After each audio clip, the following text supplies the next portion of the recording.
estamos aqui num programa, Um Fato, Duas Visões, organizado pela minha amiga Márcia Batista, da Faculdade de Ciências Humanas e da Saúde, Márcia, e eu, Neide Noff, da Faculdade de Educação.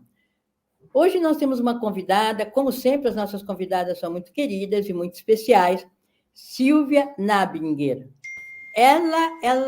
Nós temos hoje como grande tema a educação da infância, ou seja, a importância da Amy Pickler no desenvolvimento infantil. Só uma pequena introdução. Nós estamos vivendo, diria, depois a Silvia vai falar melhor, uma revolução na educação infantil.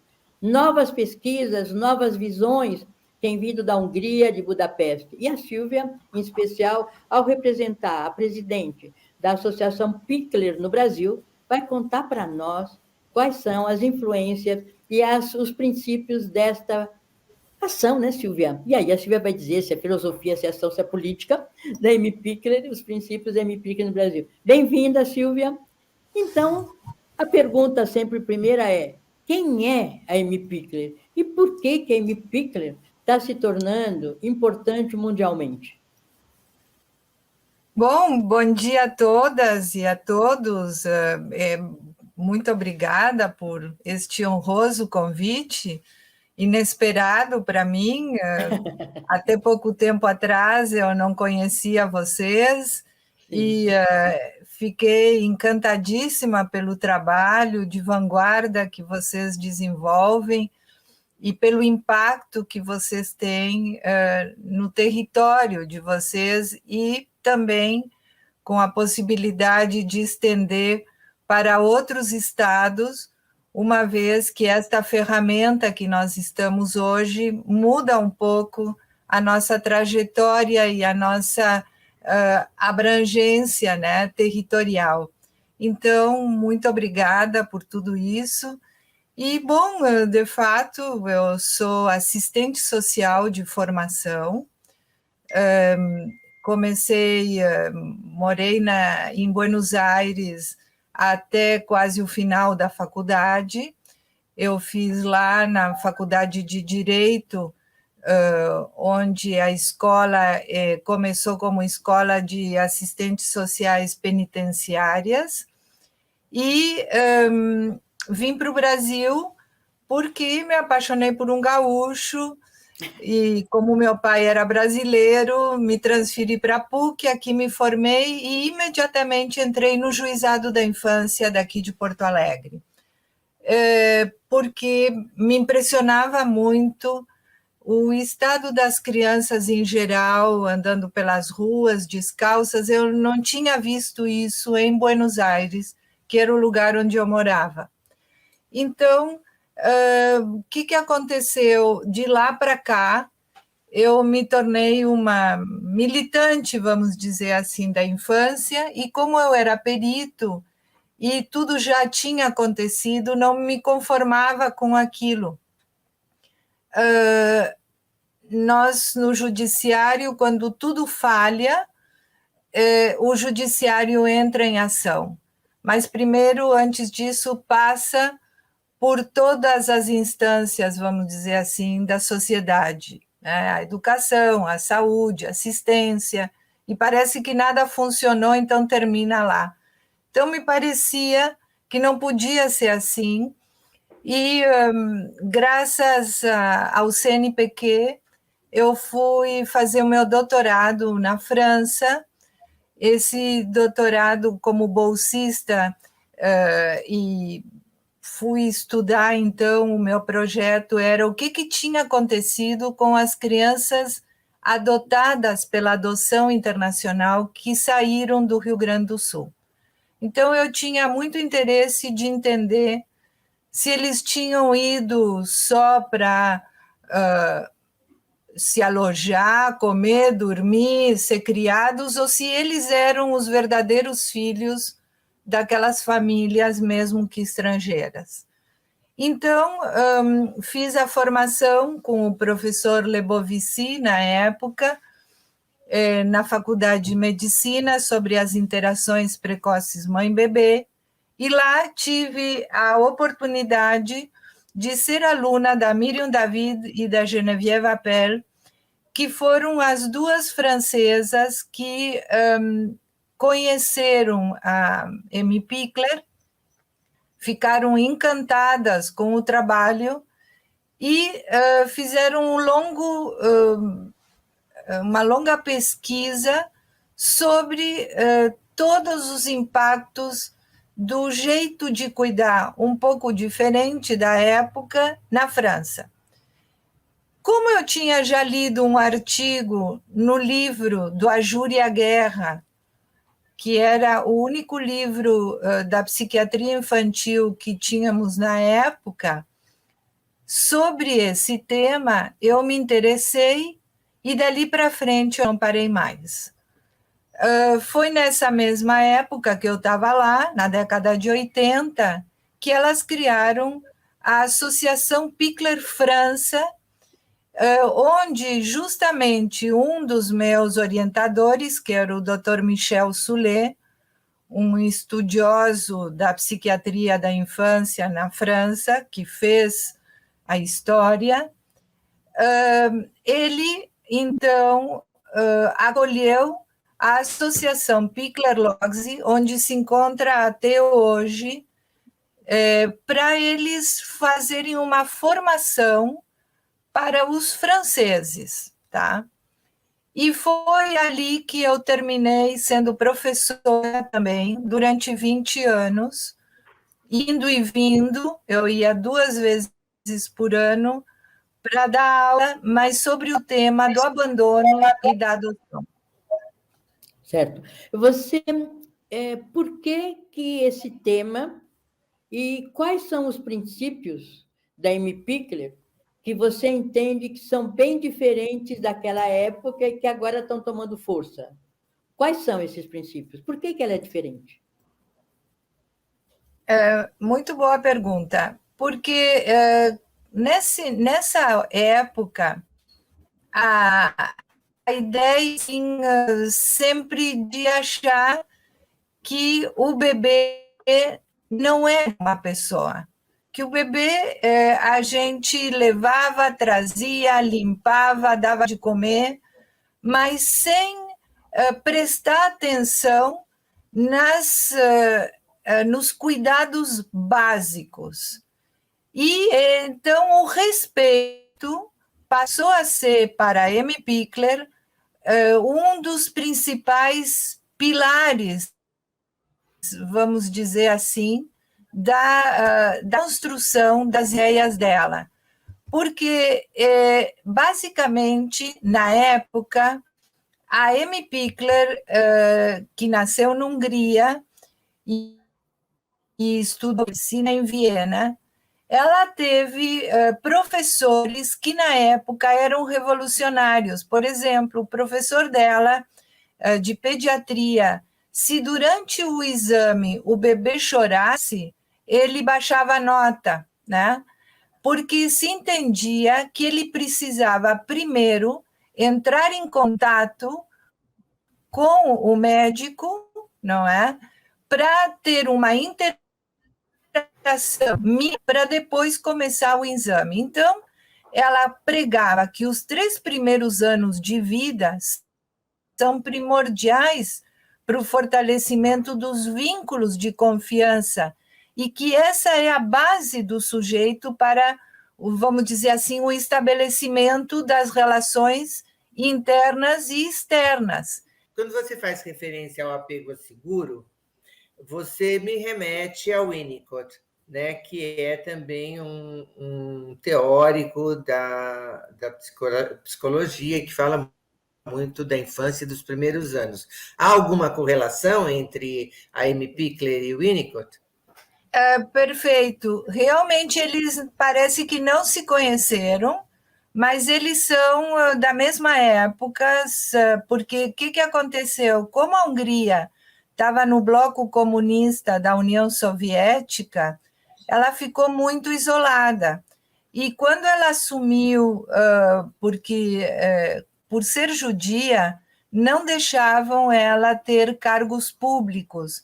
Mas quando terminou a guerra, ela foi convidada a chefiar um orfanato que levava o nome da rua, Logsy, Laius Logsy, onde se encontra até hoje. Então, deram uma casa que ela organizou para fazer essa instituição, e ela resolveu que aquelas crianças que ali estavam iam ser tratadas como se fossem pessoas morando numa família, mas com cuidados profissionais. E ela, então, mostrou que o apego seguro era uma das principais bases para que a criança se sentisse à vontade. Mas o que era interessante na Pickler é que ela explicava para as cuidadoras como se faz esse apego seguro. Então, ela mostrou que, através do olhar, do toque e da fala, eles poderiam fazer a diferença. Então, essas bases, igual que o Winnicott, muito bem lembrado, que é da mesma época, o Vallon é da mesma época, mostram isso através dos seus trabalhos, e é interessante porque o Winnicott, quero ressaltar, poucos sabem disso, ele teve uma mulher, que era a Claire Winnicott, que era assistente social. E foi ela que levava os temas sociais para ele de uma outra forma. E acho que por isso que também ele teve tanta repercussão, né? Então, voltando a Pickler, ela mostrava que se essa segurança afetiva, através dos cuidados cotidianos, fossem assegurados, a criança ia ter um bom desenvolvimento. Então, ela pregava que sempre que estivesse ou alimentando, ou trocando de fraldas, ou no momento de organizar ou brincar, elas tinham que prestar muita atenção, era o olho, se aproximar do olho do bebê, tocar com cuidado. Então, o trabalho com as mãos era muito treinado. As mãos não podiam ser mãos brutas, e sim mãos delicadas.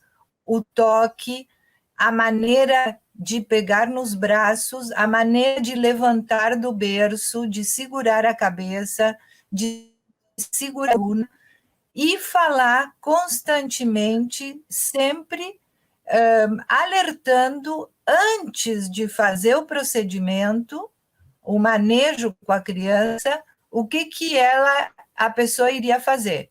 Por exemplo, eu vou te levantar, eu vou te pegar nos braços, vamos limpar o teu nariz, mostrava primeiro o lenço, depois limpava o nariz, e não como as pessoas fazem, que às vezes até por trás da criança pegam e limpam, sem avisar nada.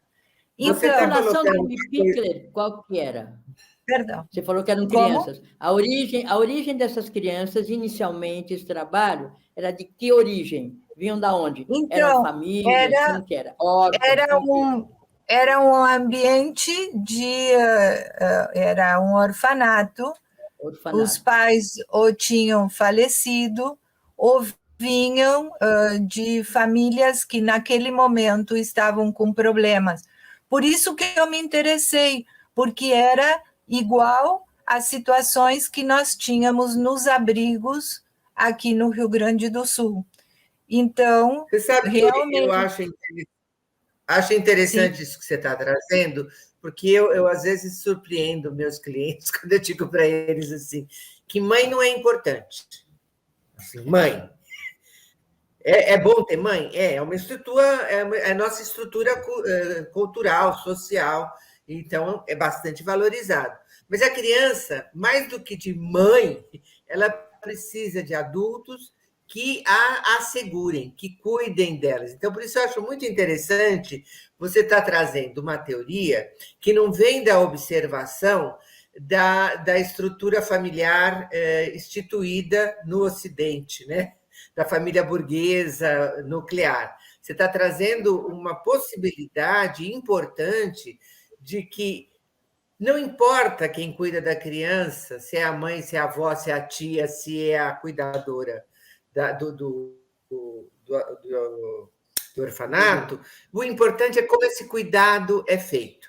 Então, está certíssima, porque o que a Pichler mostra através de 60 anos de observação é que os cuidados familiares, diferentes dos cuidados institucionais, eles são de qualidade, e aí, então, o bebê, ele se constrói do mesmo jeito, porque ele tem dentro dele um programa pronto para crescer e se desenvolver. Então, a mãe cuida do seu filho porque o ama, mas a cuidadora ama a criança porque a cuida. Então, esse início de desenvolvimento, né, para que ele desenvolva as suas habilidades, é construindo precocemente essa autonomia. Então, a atividade espontânea que ocorre no bebê por iniciativa própria é um dos grandes princípios, que é permitir que o bebê participe das atividades que envolvem a sua rotina de acordo com a sua capacidade, mas não fazer junto, mas não fazer por ele. E a tendência das pessoas, em geral, dos adultos, é fazer por ele, enquanto que aqui ele é sempre convidado. Então, isso é muito importante, esse respeito desse bebê como pessoa, né? Um ponto, portanto, né, Silvia, só terminar, desculpe. Não, a minha pergunta seria, em cima disso que você está falando, se tem que ter a ver o respeito à criança, né, que é básico nisso, por isso que você falou dos princípios, vai comentando o que vai fazer, o que depois faz de fato, com todo carinho e atenção, né? Você está levantando um ponto que é um adulto referência para a criança. Exatamente. Não é uma questão de rodízio de adulto, por horário. Então, você fica no horário A, outro horário B, já troca, faz rodízio e tal. Você está falando também do respeito à criança, mas esse respeito passa por uma estabilidade desse adulto. É isso? Um adulto referência para a criança? Sim, sempre tem um adulto referência, mas existem os horários, existe toda uma dinâmica institucional, porque hoje eles são uma creche, essas crianças foram retiradas porque não existe mais o que seriam os abrigos, são outros recursos que na Hungria usam atualmente. Então, eles transformaram numa creche que o perfil dos que frequentam a creche são filhos de funcionários públicos, em Budapeste, atualmente, 2021. Então, eles seguem os mesmos princípios adaptados à creche. Então, a base, além do respeito, é construir precocemente a autonomia do bebê.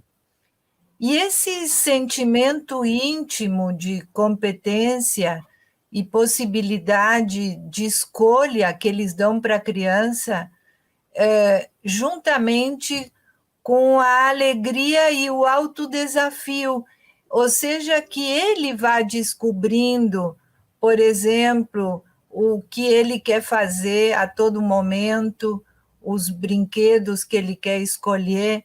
Não se tem nada previsto de forma rígida com horários, a não ser por iniciativa da própria criança, que vai sendo avaliada cotidianamente.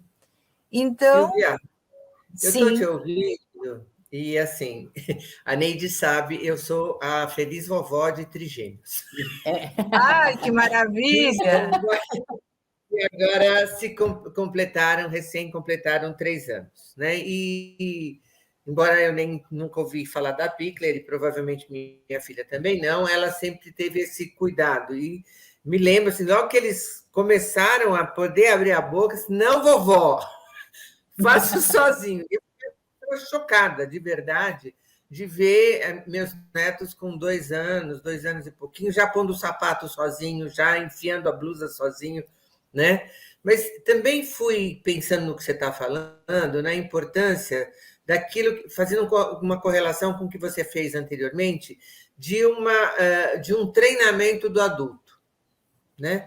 Porque nós não temos para nós também essa mesma possibilidade de escuta do que a gente precisa, do nosso tempo, né? Nós somos coagidos a um funcionamento num tempo, numa forma de funcionar, né?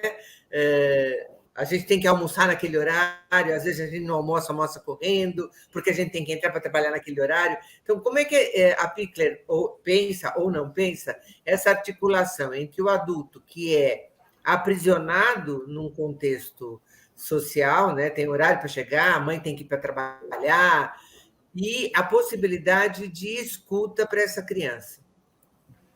Muito legal a pergunta, porque realmente, quando a gente vê a teoria, dá a impressão assim que pode fazer de qualquer jeito, e ao contrário, eles são de uma rotina rígida. Mas rígida no quê? Nos cuidados. Os cuidados cotidianos, como o sono, alimentação e a higiene, elas fazem igual todos os dias, fazendo as mesmas coisas. O brincar é completamente ao gosto do bebê. Elas interferem só no ambiente, constantemente arrumando os brinquedos, mas não fazem nada para as crianças brincar com aquele objeto, mas sim a ferramenta da observação é a base de tudo.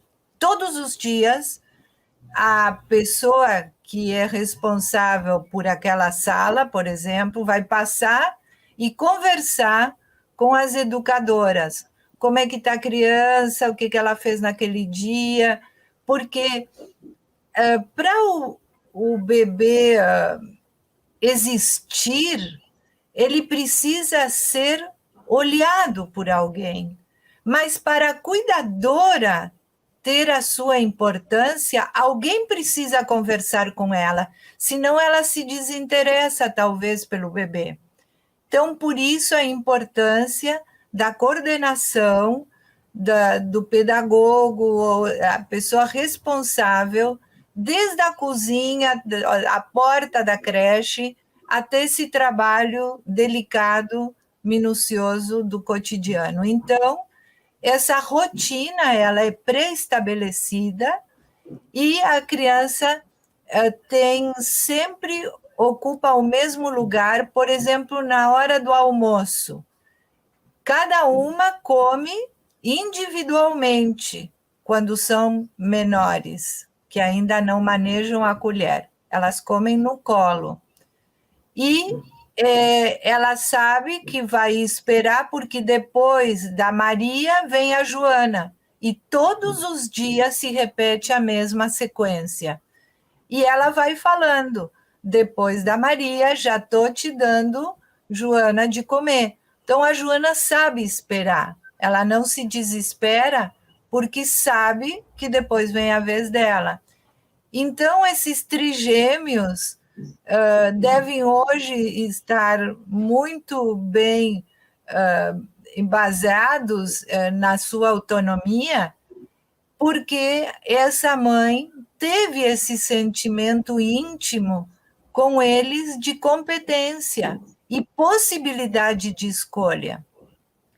Então, não cria uma falsa autonomia ou uma pseudo-autonomia, porque as ações não surgem por sua própria iniciativa. Então, esse excesso de exigências é que causa o excesso de adaptação, né? Então, cria lá pelas tantas um núcleo de falso self. É muito, muito bom esse teu exemplo com os trigêmeos. Eu sinto, né, que é uma ação, né, Silvia, extremamente articulada, se é dentro de uma instituição, entre todos. Quebra um pouco essa, embora tenha uma hierarquia, quebra no sentido das relações. Todas as relações são organizadas, são todas articuladas. A cozinha, a cuidadora, a gestora. Mas isso está muito interessante, mas chegamos a 1 minuto do programa, Silvia. Então, não eu vou acredito. de 1 minuto para você poder fazer a síntese. A síntese não é palavra. Enfim, para você poder trazer as suas considerações neste 1 minuto para a gente fechando. Nem fechando, porque isso é infechável. Está sempre aberto. Mas a possibilidade de outros diálogos para nós. Bom, então eu diria que o outro ponto importantíssimo é a questão postural da criança. A interferência do adulto nas posturas da criança vai interferir em toda a construção do desenvolvimento. Então, para Pichler, o bebê nunca deve ser colocado em uma posição que ainda não assuma por sua própria independência. Então, a posição base é de barriga para cima, e deixar ele ir se desenvolvendo sem colocar ele sentado ou virando ele, porque ele sabe fazer tudo isso sozinho. Porque esse desenvolvimento postural autônomo é que faz que as suas conexões no cérebro, o seu funcionamento mental seja de excelência. Então, ele sozinho, ele vai adquirindo as posturas que lhe são confortáveis a ele, e não por iniciativa então, do adulto. Estamos tendo que fechar, né? Porque tem o tempo, mas fica uma mensagem final: autonomia da criança, referência, gostar e cuidar bem. Obrigada, Silvia, pela sua participação, muito importante, e fica ao gosto do Quero Mais. Como sempre, o nosso programa, né, Márcia? O nosso programa tem esse perfil. Agradeço, Quero Mais. Obrigada pela audiência de vocês e até a próxima oportunidade de estarmos juntos, ainda as nossas queridas crianças, conversando sobre elas. Até o próximo programa.